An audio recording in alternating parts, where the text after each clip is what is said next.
बाबा साहेब अम्बेडकर भारतीय संविधान के निर्माता, करोड़ों लाखों मजलूमों गरीबों के मसीहा बहुत सत्य बाबा साहब अम्बेडकर की तरह नमन करते हुए मैं एडवोकेट उदय प्रताप कोरी,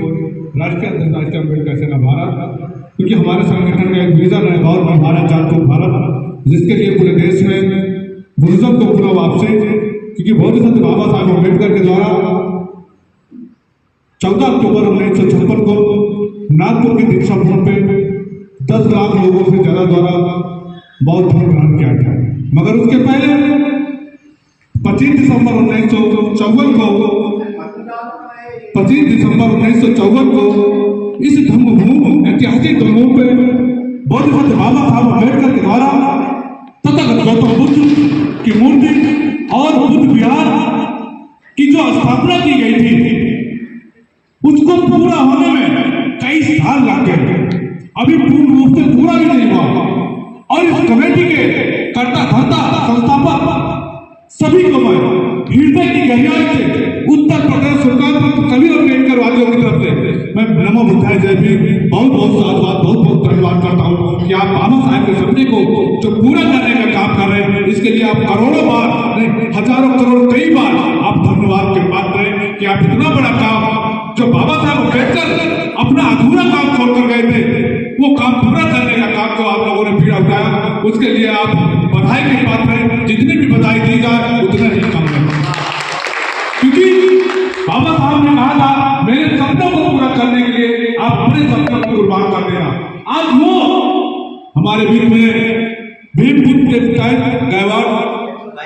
गायकवाड़ को मैं बहुत धन्यवाद देता हूँ, उनकी पूरी टीम को धन्यवाद देता हूँ कि आपने बाबा साहब के सपने को, बाबा साहब 25 दिसंबर 1954 को जो स्थापना की थी विज्ञान का, उसके निर्माण की जो आपने जो अपने सर पे उठा रखा है, उसके लिए हम लोग आर्थिक शारीरिक राजनीतिक रूप से तन मन धन से आपके साथ हैं और रहेंगे। हर स्तर पे आपके इस काम में आपके साथ चलने का काम करें। हम हजारों किलोमीटर दूर है तो क्या हुआ, मगर हमारे दिलों की तार सेकंडों मीटर दूर नहीं है, इसलिए हम हमेशा आपके दिलों से जुड़े रहेंगे। तो अब इसका जब उद्घाटन होगा तो सुल्तानपुर की धरती से हजारों लोग आने का काम करेंगे और हर तरह का हम आपके साथ सहयोग करने के लिए तैयार हैं, क्योंकि बाबा साहब के सपने को पूरा करने का काम आप लोग कर रहे हैं और सपने को पूरा करने का हम लोग भी करेंगे, क्योंकि हम लोग तो बहुत दूर हैं, आप तो बाबा साहब के बहुत करीब हैं। पूरे देश में सबसे ज्यादा महाराष्ट्र, आज पूरे देश में सबसे ज्यादा बौद्धिस्ट महाराष्ट्र में 90 लाख लोग महाराष्ट्र के बौद्धिस्ट हैं। उसके बाद जितने भी लोग हैं 1 करोड़ 25 लाख बौद्धिस्ट पूरे देश में हैं और सबसे ज्यादा महाराष्ट्र में। तो बाबा साहब का अम्बेडकर का जो ये जीवन रहा, उनका जो जन्मस्थान रहा और जो इनके निर्माण प्राप्त हुए, ये ज्यादा उसका लाभ भी आप लोगों को बहुत मिला। आज महाराष्ट्र भारत के अग्रणी प्रांतों में गिना जाता है और शायद यहाँ के दलित बैकवर्ड और जो बुद्ध की विचारधारा, अम्बेडकर की विचारधारा मानने वाले लोग आज हर चीज से शिक्षा से संपन्न है, धन से संपन्न है, हर चीज से लगभग संपन्न है। मगर हम लोग तो बाबा साहब का नाम लेकर, उनके नाम पे उनकी विचारधारा के सुल्तानपुर से लेकर यहाँ तक पूरे देश में 4 बार सरकार अगर बनी है तो बाबा साहब अम्बेडकर के नाम पे बनी है उत्तर प्रदेश में। ये बहुत बड़ी सोच है कि हजारों किलोमीटर दूर होने के बाद भी बाबा साहब की विचारधारा में, बाबा साहब के नाम पे चलने वाले लोग प्रधान से लेकर प्रधानमंत्री तक बन गए। ये बाबा साहब के जो है दिए हुए संविधान में मौलिक अधिकार रक्षण किया। तो इसलिए हमारी भी जिम्मेदारी बनती है कि हम कहीं भी भारत किसी कोने में अगर बाबा साहब ने ऐसी स्थापना की है गई तो उसके लिए हम लोग मदद से सहयोग करेंगे, बिना सोचे समझे बहुजन मूवमेंट को आगे बढ़ाने का हम सबको करना चाहिए। धन्यवाद साथियों, मैं अपनी वाणी को विराम देता हूँ। आयोजक मंडली को मैं पुनः बहुत धन्यवाद देता हूँ। आए हुए थे 1954 में उन्होंने यहाँ पर पहले भारत में जो बुद्ध थी, जो 12 साल पहले आपका बौद्ध धर्म को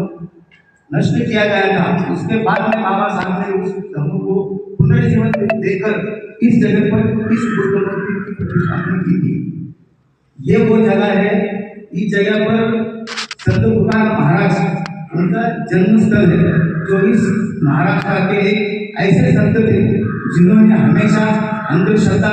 और अछूतों के बारे में जो भी कुछ कर्मकांड किया करते थे उनके खिलाफ आवाज उठाई। ऐसे महान संत भी इस भूमि पर जन्मे हुए हैं। और यहाँ पर ये जो बुद्ध विहार है, इसकी जमीन यहाँ के जो मिलिट्री के लोगों से यहाँ के जो संस्थापक अध्यक्ष वीरपुत्र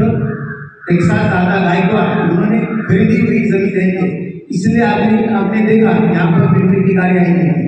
डेली सुबह शाम यहाँ पर मिलिट्री लोग आते हैं और अपने इस बुद्ध विहार में जो ये काम चल रहा है उसे रुकवाने की कोशिश करते हैं। इसलिए हम इनसे हमेशा उनको बताया गया है कि भाई ये जमीन हमारी रुकी है, ये लैंड हमने निकल दिया हुआ है, तो आप यहाँ पर कभी हमारे इस बुद्ध विहार के संस्थापक अध्यक्ष यहाँ पर खड़े यहाँ पर थे, उनके साथ में मिलिट्री वालों की उनकी कुछ हाथापाई हुई थी,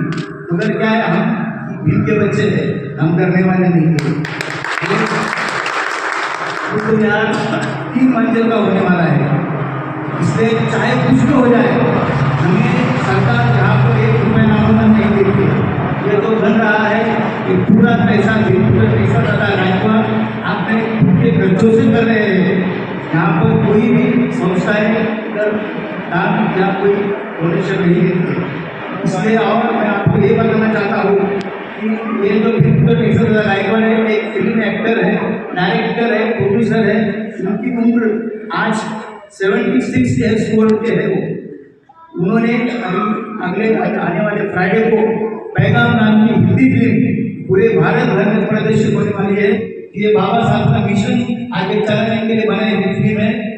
इसलिए मैं आप सभी भाइयों और बहनों का जहाँ से आप आए हो आपका सभी का हार्दिक स्वागत करता हूँ,